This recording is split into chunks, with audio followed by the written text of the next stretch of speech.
कहते हैं जनप्रतिनिधि के प्रतिनिधि। बिल्कुल सही है दीदी, आपकी बात सही है। और ये अनाधिकृत रूप से अतिक्रमण होने की वजह से कई विकास के कार्य भी अवरुद्ध हो रहे हैं। कई जगह रोड की समस्या है, जहाँ चल रहा है कई जगह नालियों की वहाँ समस्या आप है। हरा पोत के आप चादर चढ़ा दोगे सभी समान तो क्या रूप से नहीं, होना इसका क्या अर्थ है कि आदमी पैदल नहीं चले? तो जिस समय निर्माण हुआ था उसका क्या वो स्थान था? नहीं था। वो बहुत पुराना देखिए नहीं है, और उस स्थान को बनाया भी नहीं, बाद में बनाया गया वो स्थान। आप कैसी बात कर रहे हैं? वो स्थान वहाँ फुटपाथ बनने से पहले था।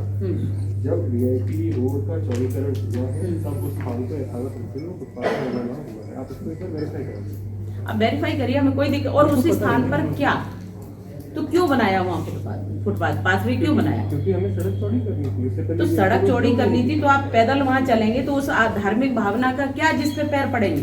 उसी बात है ना, उसकी प्लानिंग कर देते हैं क्या क्या हटा सकते हैं। और जो चार पिलर खड़े करके तालाब में बनाया गया वो भी बना है पहले से क्या? 2-3 साल हो रहे हैं, मैं देख रही हूँ उसको। एक बार चेकआउट करा लो क्या क्या करना है। और पुराना भी है, आपने कई चीजें हटाई हैं, तो जो विकास के लिए जरूरी है वो हटाइए, और जहां होना चाहिए उसको आप बिल्कुल समृद्ध करिए। कोई दिक्कत नहीं, कोई नहीं रोक रहा उसको। कई चीजें हैं इसमें। हम क्षेत्र की बात करते हैं, हम मनुष्य की बात करते हैं, अपने समाज की बात करते हैं, अपने भोपाल की उन्नति की बात करते हैं, लेकिन ये सब समस्याएं बनी हुई है। पुराना है तो कितना पुराना है, और पुराना है तो भावना क्या है, विचार क्या है, ये क्यों है? या तो हमें वहां से निकालना ही नहीं चाहिए। निकालना है तो फिर उसको उस तरह से देखो। कोई भी धर्म स्थान, कोई भी धर्म स्थल कभी भी पैरों की तरफ कुचला जाए नहीं बन सकता, हो ही नहीं सकता। स्थान गलत है भाई। जहां आप पैदल रोड बना रहे हैं वहां क्या बना देंगे? आप मूर्ति बिठा देंगे या फिर आप हरा चादर चढ़ा देंगे? नहीं चलाएंगे, क्योंकि पैर तो पड़ेंगे उस पर। तब उस भावना का हम क्या करेंगे?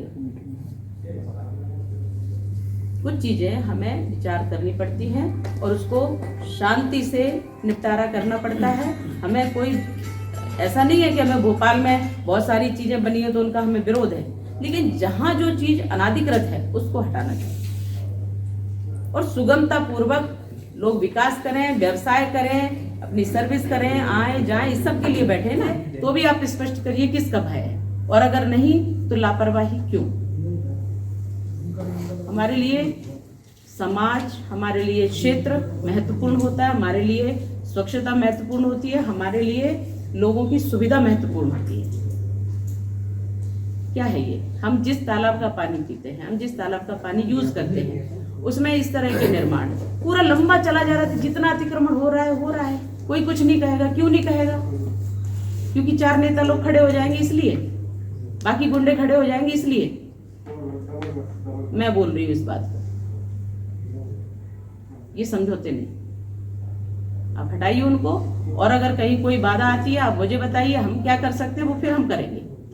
कैसे करना चाहिए, कानून के अंतर्गत करना चाहिए, कैसे करना चाहिए वो हमें करना पड़ेगा। वैसे कानून पालन तो करने वाले आप ही हैं और आप ही नियम का पालन करवाते हैं, फिर क्यों नहीं हटाते हो?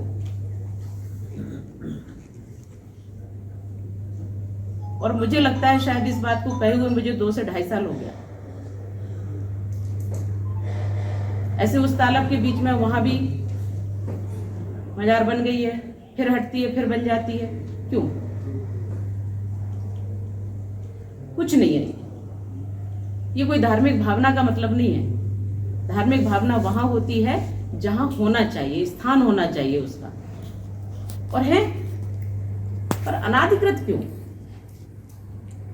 इसकी क्या आवश्यकता है? मुझे लगता है सबके स्वर एक होना चाहिए इसमें। हमारे क्षेत्र की बात है, हमारे भोपाल की बात है, राजधानी की बात है।